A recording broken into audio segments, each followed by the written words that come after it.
जय भीम, जय भारत, जय संविधान। सबसे पहले तो मैं अपनी तरफ से, हमारे गठबंधन के दलों की तरफ से, हमारे यहाँ के कार्यकर्ता पदाधिकारियों की तरफ से दिल की गहराइयों से भूलखेड़ी की सम्मानित जनता का धन्यवाद करता हूं कि उन्होंने तन मन धन से सहयोग करके जब खतौली में उपचुनाव हुआ तो गठबंधन के पक्ष में वोट देकर यहाँ की तानाशाही सरकार को सबक सिखाने का काम किया और ये बताने का काम किया कि अगर आप नफरत फैलाओगे तो हम भाईचारे से आपके लक्ष्य को मुंहतोड़ जवाब देंगे और भाईचारा अपने क्षेत्र में बनाकर। मैं लंबे समय से चुनाव में तो भूलखेड़ी नहीं आ पाया। भूलखेड़ी के साथियों को ये नाराजगी भी थी कि भाई प्रोग्राम करके नहीं आ पाए। मैंने इनसे कहा कि जैसे चुनाव खत्म हो जाएगा, परिणाम चाहे कुछ भी, लेकिन आप समय रख लेना, मैं वहां जरूर हूं। महाराज जी भी उस दिन वहां साथ थे। महाराज जी ने मुझसे एक निवेदन भी किया है। मैं महाराज जी से वादा करता हूं कि जो निवेदन आपने मुझसे किया, मैं उस पर समाज के सामने कोई बात नहीं करना चाहता, लेकिन मैं उस निवेदन को पूरा करके दिखाऊंगा। मेरा आपसे बात, जो आश्रम को लेकर निवेदन आपने किया।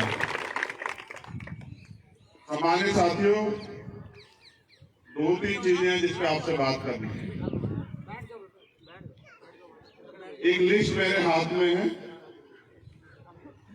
जो यहाँ के सम्मानित कार्यकर्ता हैं, पार्टी के संगठन के, जो लोग मेहनत करते हैं। कोई भी संगठन हो, दल हो, परिवार हो, उसमें जितने अच्छे काम करने वाले लोग होंगे उतना ही वो आगे बढ़ेगा। यहाँ जो साथी काम करते हैं, पंकज कुमार वालिया जी, अनुज वालिया जी, हरीश वालिया जी, विपिन वालिया जी, आशीष वालिया जी, राहुल वालिया जी, चांदवीर ठेकेदार जी, दीपक प्रधान जी, राजेश जी, सुरेश कुमार उर्फ लिल्लू जी, अनंत पाल जी, निहाल सिंह जी, संजीव कुमार जी, अंकित वालिया जी, अमित वालिया जी, बादल जी और राजीव जी, ये तमाम सम्मानित साथी जो भूलखेड़ी के हैं, आसपास के गांव के, जिन्होंने इस प्रोग्राम को कराने में भी एक अहम भूमिका अदा की, मैं उनका भी धन्यवाद करता हूं। और यहाँ जो आजाद समाज पार्टी, भीम आर्मी, राष्ट्रीय लोकदल के सम्मानित नेतागण बैठे हैं, हमारे सम्मानित विधायक खतौली के, मैं उनका भी भूलखेड़ी की धरती पे पहुंचने पर स्वागत करता हूं। ये सदगुरु समनदास जी का आश्रम। मैं भूलखेड़ी पहले तो नहीं आया, लेकिन मैंने यही जाना इस क्षेत्र में ये सबसे बड़ा आश्रम है सदगुरु समनदास जी का। और देखो, 2-3 विषय में बात करनी है। पहला विषय तो यही, फिर बात करेंगे समाज की स्थिति पे, और तीसरी बात करेंगे हम लोग आगे कैसे बढ़े। पहली बात ये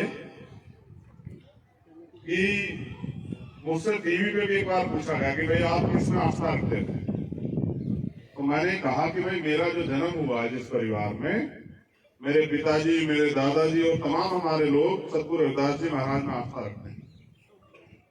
और उनके मिशन को वास्तविकता में अगर पूरे देश में पहुंचाने का काम किसने किया तो वो सतगुरु समनदास जी महाराज।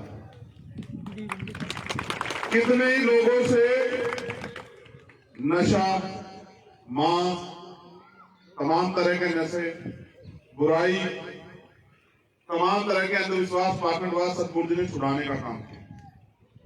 और मेरे आज भी याद है, मैं जेल से छूटा, यही महीना था, ये महीना ही उनकी तो उसमें हुई जब मैं रविदास मंदिर के आंदोलन से जेल से छूटा, तब उनका शरीर पूर्ण हुआ। और मैं एक दिन पहले जेल से छूटा और मुझे खबर आई कि सतगुरु जी जो है नहीं रहे, और मुझसे रहा नहीं गया। मैं सीधा तुक्कड़ताल चलाया जहां उनका पार्थिव शरीर रखा हुआ। अपने पूरे जीवन काल में जितना समाज में बदलाव के लिए उन्होंने किया, उतना शायद ही किसी ने किया जितना उन्होंने किया।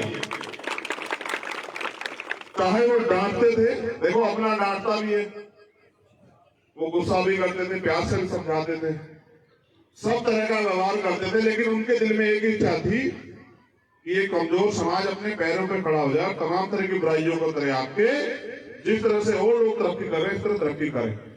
और जिन लोगों ने उनके नियमों को माना, यानी कि सतगुरु रविदास जी के मिशन में जो लोग समर्पित हुए,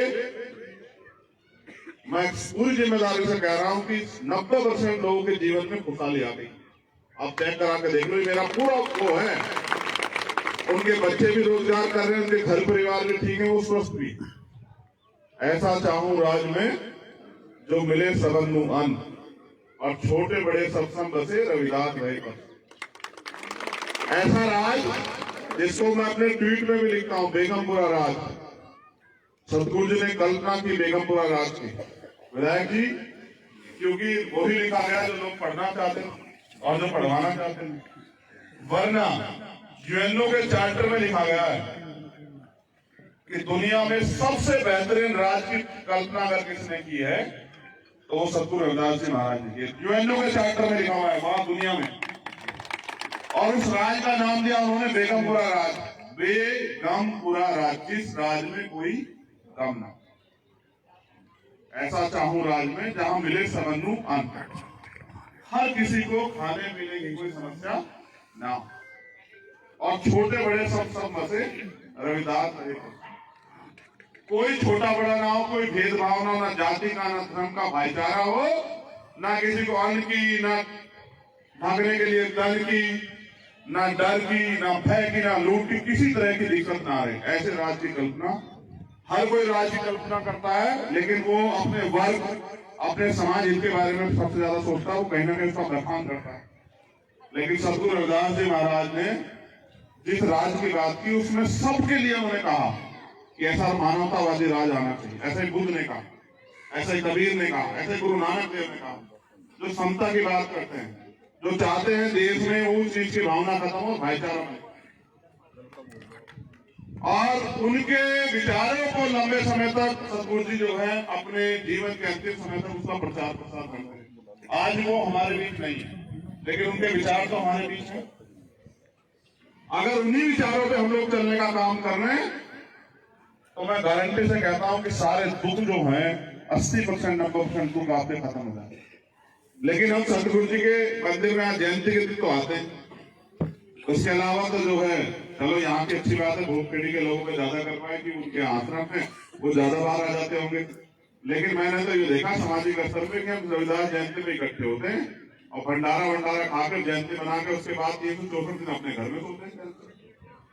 और मैं गलत कह रहा हूं तो मेरी बहनें मुझे बता दे, कभी सत्संग हो जाएगा तो इकट्ठे हो जाएंगे। लेकिन ये बताओ, जिस सतगुरु महाराज ने, देखो ये भी इतिहास की बात है, उस समय जब इतनी छुआछूत थी, ऐसे सतगुरु रविदास जी महाराज जो बनारस, काशी बनारस की धरती पैदा हुए और अपने ज्ञान के दम पे, उस समय के जो ब्राह्मण समाज के लोग अपने आप को सबसे ज्यादा ज्ञानी समझते थे, उनको भी शास्त्रार्थ में हरा दिया।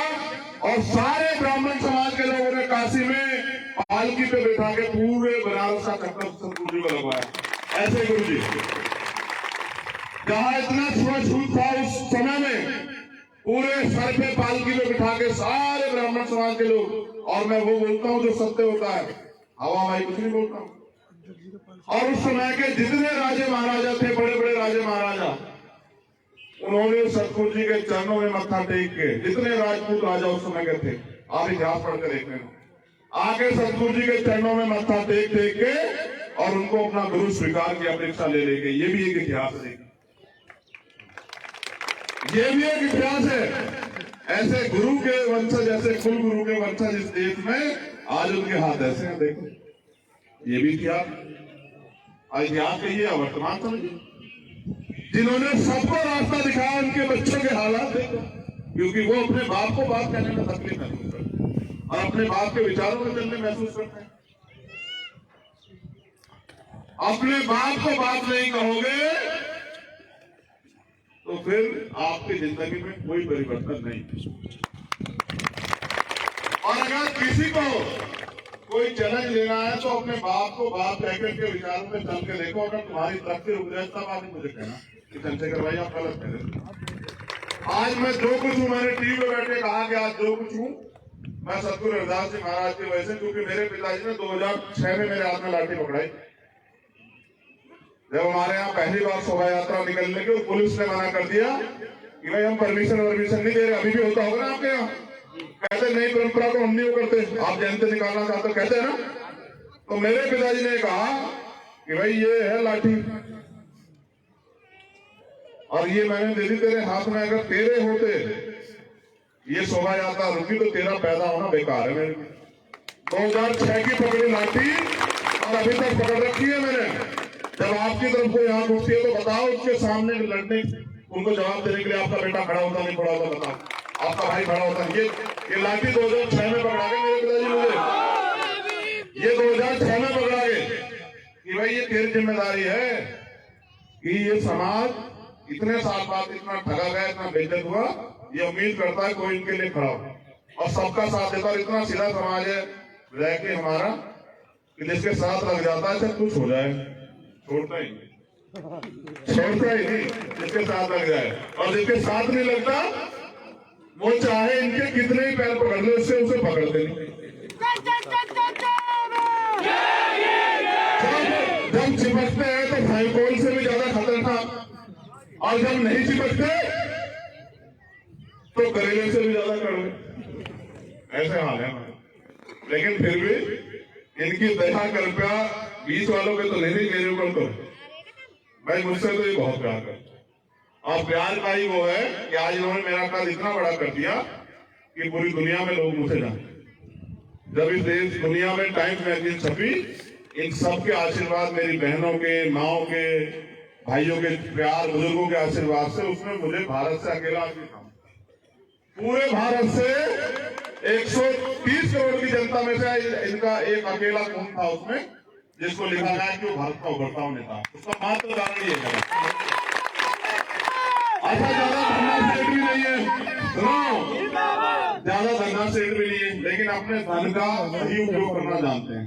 बस एक रिक्वेस्ट है, अगर आज यहाँ हम पे बैठे हुए सारे तो नहीं छोड़ सकते, लेकिन जितने छोड़ सकते हैं उससे शराब से दूरी बनाओ, सारा भला हो जाएगा। ठीक है, जितना ऐसे छोड़ोगे उतना सारे शरीर में जान रहेगी, और जितना जान रहेगी उतना ही तुम अपने समाज के लिए और देश के लिए, प्रदेश के लिए और अपने परिवार के लिए कर पाओगे। नहीं पी कर झगड़ा करते रहो घर में, सारा कोई गुना नहीं है। ठीक है, अच्छा ये उन कह रहा भाई बंद करवानी पड़ेगी, मन से छुट्टी है, जोर दबाव में नहीं छुट्टी। ठीक है, मन से छुट्टी है पक्का करके। अनिल तो लट मार कर भी छुट्टी, अगर मैं लट मार कर छुटवाऊं तो कल मुझे ही मिलने या आगे भाग रहे हैं पीछे पीछे कर तो नाम हो जाएगा। ठीक है, तो समझा के छुटवानी है, जैसे सतगुरु जी ने, समझदार जी ने छुटवाई। क्यों छुटवाई नहीं? अरे छुटवाई। तो ये तो होगी सामाजिक बात कि अपने महापुरुषों को जानो, समझो, पढ़ो, उनके रास्ते पे चलो। ये तो होगी पहली बात। और दूसरी बात ये है कि भारत में आजादी से पहले तो लोगों को अधिकार नहीं थे, लेकिन जैसे आजादी आई और 26 जनवरी 1950 को भारतीय संविधान लागू हुआ, तो जिन लोगों को व्यवस्था की वजह से जानवरों का जीवन जीना पड़ता था, उनको इंसानों का जीवन जीने का अवसर बाबा साहब अम्बेडकर ने दिया। और उन्होंने अपने 4 बच्चे, मेरी बहनें यहाँ बैठी, छोटे छोटे बच्चे आपके पास, ऐसे अपने 4 बच्चे कुर्बान किए, तब जाके हमारे तन पे कपड़े आए, तब जाके गरीब के बेटे को पढ़ने का, आगे बढ़ने का, नौकरी करने का, और सार्वजनिक रूप से जिस तालाब में जानवर पानी पीते उस तालाब में पानी पीने का अवसर मिला। ये बाबा साहब अम्बेडकर के 4 बच्चों की कुर्बानियां हैं, जो उन्होंने उनके खून में कुर्बान होकर जो सींचा, उससे आज हम लोग यहाँ खड़े होकर अपनी बात को बोलता। यानी कि हमें जो भी अधिकार मिले उसके लिए हमारे महापुरुषों ने कीमत चुकाई। किसने दया पे हमें कुछ नहीं दिया कि हमारे आंसू बहते देख के, हमारी तकलीफ देख के किसी ने हमारे दया पे कुछ दे दिया। इसके लिए भी हमारे महापुरुषों ने कीमत चुकाई। धीरे धीरे जो अधिकार आगे बढ़ते रहे उसके लिए भी आने वाले उसमें आंदोलन जारी रहा। बाबा साहब अम्बेडकर ने प्रयास किया तो बहुत सारे हक मिले, जो बचे खुचे थे उनके लिए एक रहबर और पैदा हुए इस धरती पे जो पंजाब की धरती है। ऐसे ही जैसे आपके यहाँ कोई बालक हो यहाँ, ऐसे एक बाबा साहब के जाने के बाद एक रहबर और पैदा हुए जिनको मान्यवर काशीराम साहब के नाम से जाना। उन्होंने भी अपना पूरा जीवन कुर्बान किया, अपना सुख दुख स्वार्थ छोड़ के। तब जाके हमें ये समझ आया कि हमारे वोट के जरिए भी बदलाव हो सकता है, हमारे वोट की वैल्यू भी है। और वो वोट की वैल्यू ऐसी है कि वो मिट्टी के आदमी को बहुत ताकतवर बना दे और बहुत ताकतवर को मिट्टी का बना दे।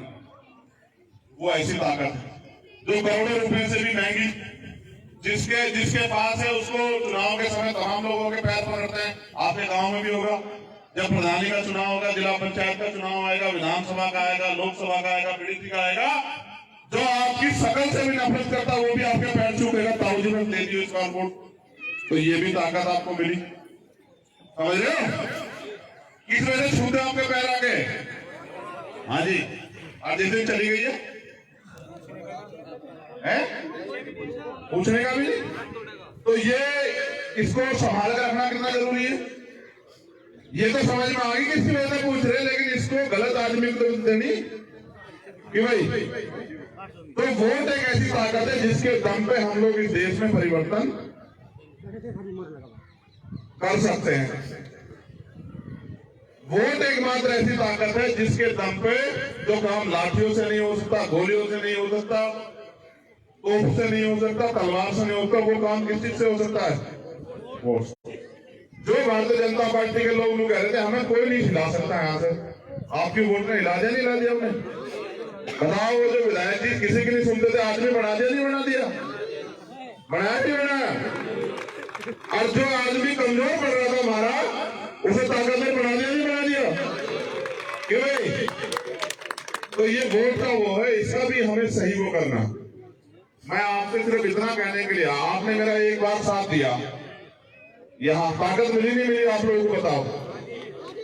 आज आप पे अपना विधायक है, आप उससे 24 घंटे, वो इतना काम करने वाला व्यक्ति है, 24 घंटे 7 दिन आप उनसे मिल सकते हो, उनसे बात करते। लोगों ने तो पता नहीं क्या क्या उड़ाई, अगर वो तो ढूंढा नहीं मिलने का, वो तो वहां चला जाएगा, वो तो यहाँ हो जाएगा, मेरे आने से पहले खड़ा है, ठीक है? उसे तो मिल नहीं सकते, वो तो तोपों के साए में रहे, वो तो पता नहीं कहा, वो कहीं नहीं रहता, वो आपके दिल में रहा, और आपने तो वोट देके विधायक बनाकर ताकत दी उसे, यहाँ के गठबंधन के दलों के सभी लोगों ने। तो अभी मैं गांव में गया, मेरे गांव का नाम भी याद, सबसे पहला गांव था कौन सा? सठेड़ी। मैं सठेड़ी गया तो वो चुपचाप आकर उन्होंने मेरे कान में एक बात कही, कहने लगे जी बारात घर की जमीन है हमारे, अगर आप विधायक जी कह रहे तो हमारा बारात घर बन जाएगा। और मैंने तो एक बार सोचा भाई कि मेरे पास इतनी हिम्मत अभी तक दी नहीं, अब भाई मैं बारात घर बनवा दूं कि भाई? तो मैंने फिर इनसे कहा भाई विधायक जी ये लोग कुछ मांग कर रहे हैं, तो सोचो क्या कहा होगा इन्होंने एक लाइन से कहा कि अगर पहला काम इस विधानसभा में कहीं होगा तो इसे बारात घर में होगा। पहला काम अगर विधानसभा में कहीं होगा, प्रस्ताव बना के भेज दो, मैं जवाब दे रहा कि पहला काम अगर किसी विधानसभा में होगा तो वो इस बारात घर का होगा। और क्या चाह भाई हमें? जब हम पे इतना मजबूत आदमी तैयार हो गया तो मुझे लगता है अब तो हमारी लड़ाई और मजबूत होगी। तो इसलिए ये होगी राजनीतिक बात कि आज तक भी मेरा साथ देना, या कहीं हुई तो कहीं टीम कहीं छोड़ दोगे। दिक्कत में लोग कह रहे अगली बार तो बस उपचुनाव तक था, ऐसा तो नहीं होने का, फिर तो बताओ क्या है सच? आगे साथ रहोगे नहीं रहोगे? जो दोनों हाथ उठाओगे वो साथ रहेगा। मैं भी तो देख रहा कौन कौन नहीं ठा रहा, बेचो उंगल बैठी मेरी थाली पर वहां। अच्छा ठीक है, चलो हाथ नीचे कर लो। तो ये होगी आगे की बात कि अगर इस तरह से आप मेरे साथ खड़े रहे तो जो समस्या आपकी है वही मेरी है, उस समस्या का हल होगा। इतने दिन हो गए आपको गरीबी बेबसी में काटते हुए, ये तो अपनी जिंदगी सुधार लो। ये पैसे वाले लोग अगर आपके अपने होते तो आपकी जिंदगी की गरीबी मिट नहीं जाती। छोटी छोटी चीजों के लिए उधार लेते फिर उधार लेकर बच्चों का ब्याह कर रहा, उधार लेकर जो है इलाज के पैसे जुटाओ, ये सब काम फ्री कर दूंगा। अब ताकत तो देकर देखो मुझे, ये सारे काम और जिन अधिकारियों को ढूंढते फिरो तो मैं घर में पूछते फिरेगा, कोई काम तो नहीं था।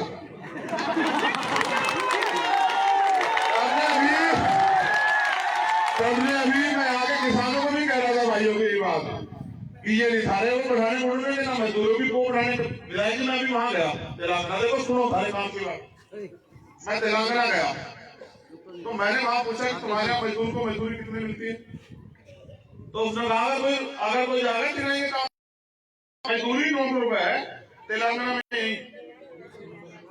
कितने पैसे? वहां 900 रुपए और यहाँ तो 150 नहीं मिल रहे, समझ आई नहीं आई? कितने पैसे वहां 150 के कितने गुना पता समझे? 6 गुना। तो इनके भरोसे रहोगे सारे 150 भी छीन लेंगे बीजेपी वाले। इनका जो इलाज इसको कर दिया, देखो इनका जो इलाज इसको कर दिया ये जारी रखना, ठीक है? इक्कर में ताकतवर होता रहूंगा और जैसे मैं ताकतवर होता रहूंगा हमारे चेहरे में जो उदासी है यह हंसी में बदलती रहेगी, पहली बात, ठीक है? अब आगे की बात सुन लो। एक तो यहाँ ही चुनाव जीतने के बाद नुकसान क्या हुआ हमें? नुकसान भी हुआ। नुकसान ये हुआ कि यहाँ की जो बीजेपी के नेता वो बेचारे परेशान हो गए, भाई ने टिकट घेरे था। तो यहाँ जो 2 अप्रैल के मुकदमे जो लड़ाई आपने लड़ी एक्ट वाली, उनमें नए लोगों के नाम जोड़ना, उन पे समन भेजना, उन पे गैंगस्टर भेजना ये शुरू कर दिया और खूब खुश हो रहे, आगे डर जाएंगे। बताओ डर सरकार तो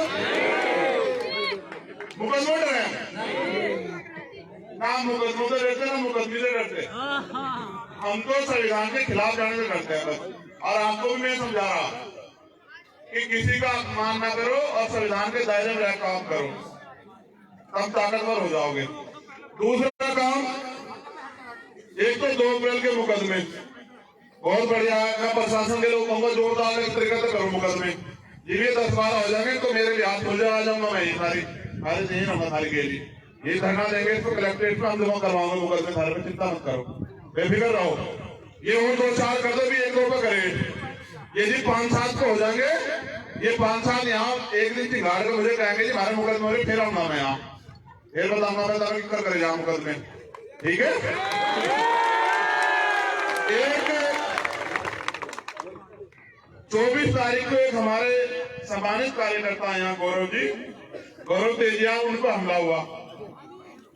एक खदौली से जब ये प्रचार करके लौट कर आ रहे हैं अनुज और पंकज, तो इन पे भी हमला हुआ। अब ये 2 बातें मैं यहाँ के सम्मानित अधिकारियों को कह रहा हूँ कि भाई ये जो आपने वर्दी पहनी ना, ये गरीब जनता की सुरक्षा के लिए पहनी, ताकतवर लोगों की चाटुकारिता करने के लिए नहीं पहन रखी है। आप अपने भी जो संविधान की शपथ आपने ले रखी उसको याद रखना। 1 मिनट सुन जाओ, तालियां तुलियां न बजाई पर बात कर लेंगे। जैसे आप यहाँ खड़े हो तो मैं इनमें से ही एक हूं। अगर हमारे कार्यकर्ताओं के साथ यहाँ अन्याय होगा तो ये फिर ये बर्दाश्त नहीं होने का, ये बात आप याद रख लियो। जो भाई नारे नुरे लगाओ, जिंदाबाद मुर्दाबाद तो ठीक है। एक और मैं आपको कह रहा हूं भाई, देखो हर एक व्यक्ति का अधिकार है, भारतीय संविधान ने उसको दिया है। मैं किसी जाति के खिलाफ नहीं हूँ, धर्म के खिलाफ नहीं हूँ, किसकी क्या हुआ है मैंने आपको बता दी, हमारे संतों गुरु महापुरुषों का इतिहास बता दिया। अगर फिर भी किसी को गलतफहमी हो, जिन्हें नहीं पता उनकी तो मैं समझता हूं कि वो तो लापरवाही हो सकती है। जिनको पता उनको ये बता भाई हम ज्यादा हड़के नहीं है, हम बहुत गहरी है, हमारी जड़ें बहुत गहरी है। इसके लिए कभी चेक करना हो तो 2 अप्रैल का आंदोलन पढ़वा देना उन लोगों को बेचारों को, और कभी अगर वो हो तो रघुनाथ मंदिर में जो गुरु घर का आंदोलन हुआ था दिल्ली का वो पढ़वा देना। और अभी जो है जो अभी मुरैना में वो पढ़वा देना, 12 तारीख को भोपाल में हो रहा, उसकी झलकी दिखवा देना उन लोगों बेचारों को। देखो हम किसी के विरोध में नहीं है, जिनकी मानसिकता खराब है, जैसे तुलसीदास दुबे जैसे जो लोग हैं, जिन्होंने वो धर्म ग्रंथ में लिख दिया कि महिलाएं कमजोर होती हैं, शूद्र ये होते हैं, वो होते हैं, ऐसे जो लोग हैं, जो मानसिक रोगी हैं, जो घोर जातिवादी हैं, जिनको एहसास भी नहीं कि वो क्या लिख रहे हैं, जिनको जानकारी भी नहीं, ऐसे लोगों की तो मैं कहता नहीं। लेकिन बाकी लोगों को मैं कहता हूं, एक बहुत इंपॉर्टेंट बात, मीडिया के लोग भी इसको याद रखें। अगर किसी समाज से हमने किना कर ली ना, किना, तो उनका व्यक्ति गांव का मेंबर नहीं बन पाएगा। मेरी बात को याद रखियो। अगर किसी को गलत फहमी हो, वोट हमारे पास है, ये लोकतंत्र है, और अगर हिम्मत हो तो किसी में फेरी जोड़ लगाइयो, इन करियो कार्यकर्ता का हमला। हम पंचायत करके गए बिरादरी की बात को, इस समाज का व्यक्ति प्रधान न बन जाए किसी गांव में, फिर आपको एहसास हो जाएगा। हम ये जो लोकतंत्र है ना, इसी की ताकत पर विधायक एमपी बनकर सरकार बनाकर राज कर रहे हो। इसलिए ये बात समझानी पड़ेगी। और भूख पेड़ी के सम्मानित लोगों से मेरा निवेदन है, मैं आपसे कह रहा हूं, टकराने से आपके रास्ते नहीं खुलने। वो लोग जानबूझ के षड्यंत्र करते हैं कि आप टकराते रहो, जिससे कि आप तरक्की ना करो। आप टकराना बंद करके 2 साल मेरे साथ काम करो। ये तो टेलर था खदौली का, इन्हें पूरी पिक्चर जो है 2024 में दिखाऊंगा, आप लोग याद रखना। और जो मैं यहाँ के अधिकारियों, कर्मचारियों और यहाँ के मंत्रियों से भी कह रहा हूँ, आइए चुनाव में वोट मांगने का आता, हमारा समाज स्वागत करेगा आप लोग, आप चिंता मत करो। करवाओ अत्याचारित, चोट का बदला वोट से हम देंगे 24 में। और जो आज मंत्री संतरी बने बैठे वो यहाँ रोड पर घूमते नजर आएंगे आप लोग, आप ध्यान रखिएगा। लेकिन प्रशासन से मेरा निवेदन है कि जाति धर्म देकर कार्रवाई ना करें, जो गलत कर रहा है उसके खिलाफ ठोस कार्रवाई करें, जिससे कि दूसरा कोई व्यक्ति गलत ना करे। क्योंकि अगर आप अन्याय को बढ़ावा देते हो तो इससे जो आस्था विश्वास है न्याय के प्रति लोगों को कमजोर पड़ जाएगा। और भाई हम अपने दम पर जिंदा आए थे, ये भी याद रखो। हमारे आंसू देख के किसी ने दया नहीं करी हमारे ऊपर, करी। अब भाई ये रो रहे हैं, इन पर रोटी नहीं है, इन पर कपड़ा नहीं, मकान नहीं, घर नहीं, तो हम दे रहे हैं। हमने जो कुछ भी अर्जित करा अपनी मेहनत से, अपना तन घिस घिस कर करा, चाहे मेहनत करी, पूरी करी, कुछ भी करा, हमने जो कुछ भी अर्जित करा अपनी मेहनत से अर्जित करा। इसलिए मेहनत करते रहो, आगे बढ़ते रहो, बुराइयां छोड़ो और पढ़ लिख कर आगे बढ़ो। और आपके आने वाले बच्चों का कल फेस में बेहतर होगा, इसके लिए हम लोग लड़ रहे हैं। क्योंकि हमारा जीवन तो जो कुछ है, हमको अच्छी रोटी जो अभी मिल रही है उससे हमारा शायद पेट भर रहा है, लेकिन अगर हमारे दिल में जो जख्म है वो तब भरेंगे जब इस देश में रहने वाले हर व्यक्ति को वही स्वाभिमान, सम्मान और वो हक अधिकार मिलेंगे जो उनका अधिकार। और आप लोग चिंता मत करो, मेरे हाथ मजबूत करते रहो, अपने दल को आगे बढ़ाते रहो, संगठन में जिम्मेदारी लेके अपनी कमेटियां बनाते रहो।